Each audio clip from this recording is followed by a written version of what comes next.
marka runtii fursad bay ii ahayd inaan kulankan ka soo qayb galo waxaan rabaa inaan halka uga dhawaaqo inay Puntland ilaahay idankiis bisha soo socda ay dhagax dhigto meel kasta ay noqotaba in laga sameeyo xarunta cilmi baarista Soomaaliyeed oo ay weeliyaan maktabadda iyo madxafka Puntland sharaf weyn bay u tahay Puntland iyo Garowe in xarunta cilmi baarista Soomaaliyeed halka laga furo xarun jiri jirtay bay ahayd oo professorku ka shaqeyn jiray oo soo bandhigi jirtay daraasaadka Soomaaliyeed waxaan u maleynayaa tii ugu dambeysay 88 waa lagu qabtay meesha hadda baarlamaanku yahay ardadii berigaas ka qayb gashaan qayb ka ahaa aad hogaaminaysa marka in halka laga furo waxay noo tahay sharaf arrintaas waxay noqon doontaa mas'uuliyad aan wada qaadayno inta halka joogto oo mas'uuliyiinta iyo aqoon-yahanka oo ugu weyn yahay professor Juurile oo isna ka mid ahaa macallimiintii jaamacadda ummadda Soomaaliyeed runtii inay noqoto xarun iyo gole lagu soo hirto Soomaaliya waxaan ka rabnaa magaalooyinkeeda waaweyn inay yeeshaan wax Soomaali ka dhaxay oo kala duwan oo marba meel la aado in Baydhabo laga sameeyo wax kale in Kismaayo wax kale laga sameeyo in Dhuusamareeb wax kale laga sameeyo inaan waxyaabihii jiri jiray oo magaca Soomaaliya wata aan hal meel lagu ururin aqligaas weli ma guurin wax kastoo Soomaaliya ku xadfan tahay waxa la moodaa inay xamar gaar u leedahay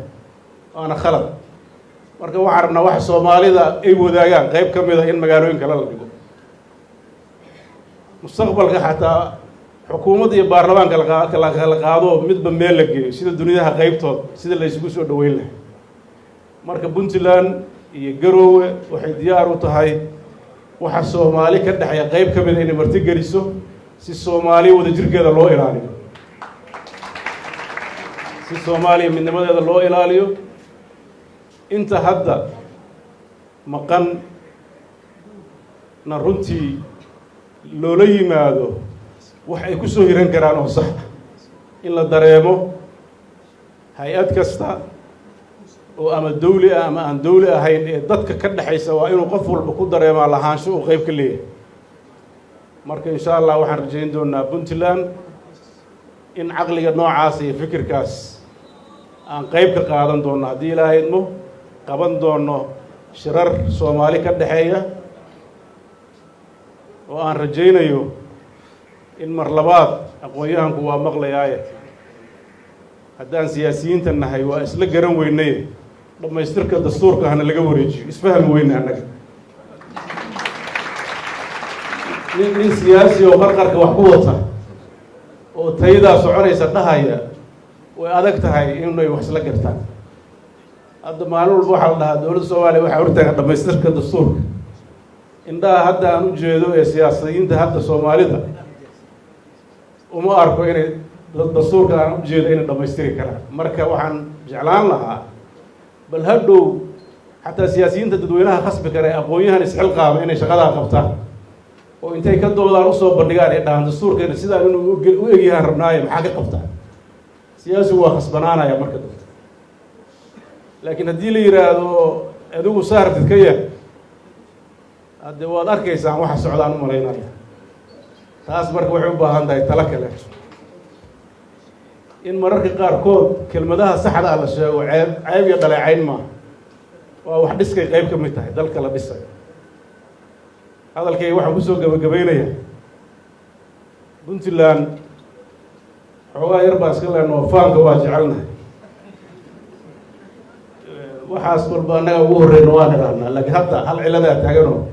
dimuqraadiyaddii bay la qillaayihiin madaxdeeda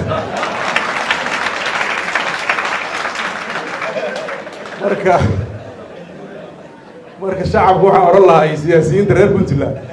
war bal si aa u faantaan dimuqraadiyaddii laqo tartanka ka soo qayb gala tala aan wada leenahay noqon doontahay intaas oo iga kaftan tallaabadii u dambeysay oo Puntland ku suntanaan doontay noqonaysaa hadda wayba samayso 25 May doorashadii waa dhacday laakiin golayaasha degaanka weli dadka uma yaqaanaan meeshii dhabta ahayd waxaan rabnaa baarlamaan iyo madaxweyne lasoo doortay haddii la arko puntland wax badan baa laga qaato xamar qaadatay laakiin waxay ku faatay helaysaa markaas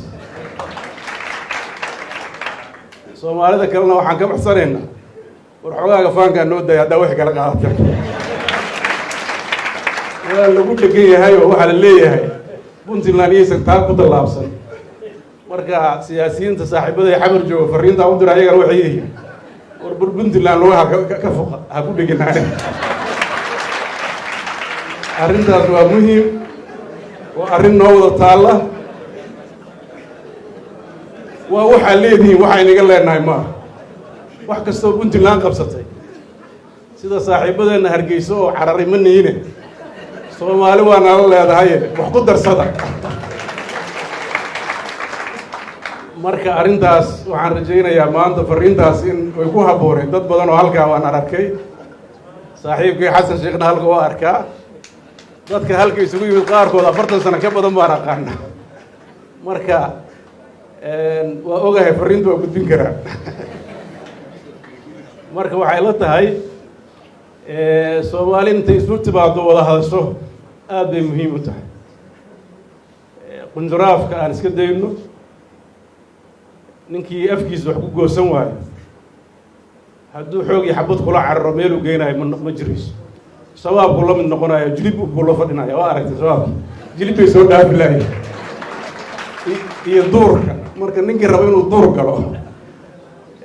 isaga u taala dhalinyarada yaryarka ayaan la haglaajin oo soo baxaya ubaxaan soo socdo oo maanta diyaaradaha duulinaya ninka maanta diyaaradda duuliya haddii la yidhahdo golo degaan kama qayb gelaysid ama xildhibaan muxuu samaynayaa odayaasha hadda joog waxniimo qaban karaan dhallinyarooya